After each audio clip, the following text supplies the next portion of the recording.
وہ ہمارے ایک دانش والے ہیں، تو انہوں نے مضمون لکھا، کئی باتیں بڑی پسند آتی ہیں۔ وہ کہتے ہیں کہ میری اہلیہ، ان کو بھی کسی نے نا مس گائیڈ کر دیا تھا، حالانکہ اچھی خاتون ہے، کسی نے مس گائیڈ کر دیا، تو وہ بھی سماجی اور ویلفیئر اور یہ خواتین کو شوق ہوتا نا بننے کا، تو وہ بھی سماج کے اندر اچھا مقام تلاش کرنے کے موڈ میں آ گئی۔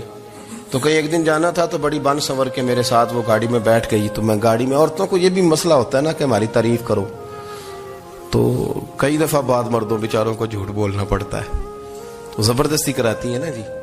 تو اس میں گنجائش بھی دی ہے شریعت نے گنجائش دی ہے کہ کبھی بیوی کو راضی کرنے کے لیے خلاف واقعہ بات کرنی پڑے تو کر لینی چاہیے، تو وہ کراتی بھی ہیں۔ 3 موقع پر خلاف واقعہ بات کرنے کی اجازت ہے، واقعے کے خلاف بھی آپ بات کر سکتے ہیں۔ جنگ کے موقع پر 2 لوگوں کو صلح کرانے کے لیے اور بیوی کو راضی کرنے کے لیے کر لیں کوئی ایسی بات، بے شک اپنی طبیعت پہ جبر کر کے کر لیں، گنجائش ہے، اجازت ہے۔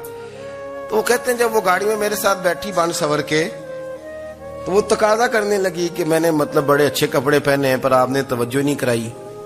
وہ سیاںا بندہ تھا، وہ چاہ رہا تھا کہ میری خاتون سمجھ جائے۔ وہ کہتے ہیں مجھے پتا تھا کہ بیچاری مس گائیڈ ہو گئی ہے، دل کی بڑی اچھی ہے، سیاਣੀ ہے، لیکن اس کو نا کچھ خواتین نے، کچھ لوگوں نے مل کے اس کو ذہن غلط کر دیا ہے کہ سماج میں نکلو، باہر جاؤ، کام کرو، فلاں کرو، اپنی مرضی سے جیو۔ تو میرے ساتھ گاڑی میں بیٹھی کہیں جانے کے لیے، تو مجھ سے کہنے لگی کہ آپ نے میری طرف توجہ ہی نہیں کی، آپ نے کوئی ذکر ہی نہیں کیا کہ میں کیسی لگ رہی ہوں۔ تو وہ کہتے ہیں میں نے اسے کہا کہ اگر تو ناراض نہ ہو تو پھر میں صحیح والی تعریف کر دوں۔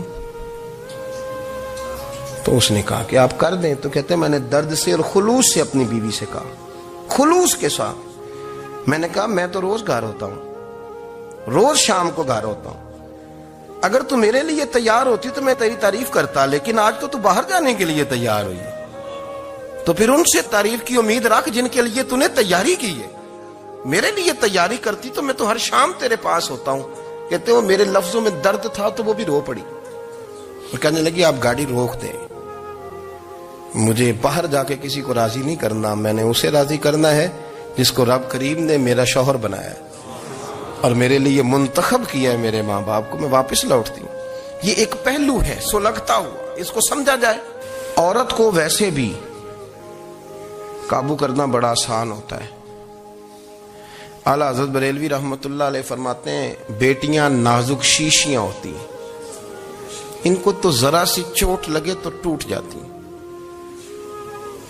دیکھیں کتنا بڑا جملہ کہا بریلی کے امام، میں نازک شیشیاں، ذرا کوئی آدمی گمراہ کرتا ہے، ذرا خراب کرتا ہے۔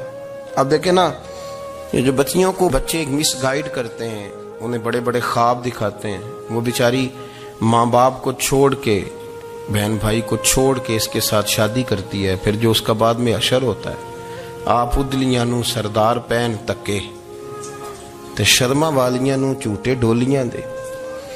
پھر وہ بیچاری ماں باپ رکھتے نہیں، وہ ظلم کرتا ہے، تو کتنی بڑی تکلیف میں وہ بچی آ جاتی۔ نازک شیشی ہوتی ہے نا تو ٹوٹ جاتی۔ یہی حال اب جدید خواتین اور یہ جو کچھ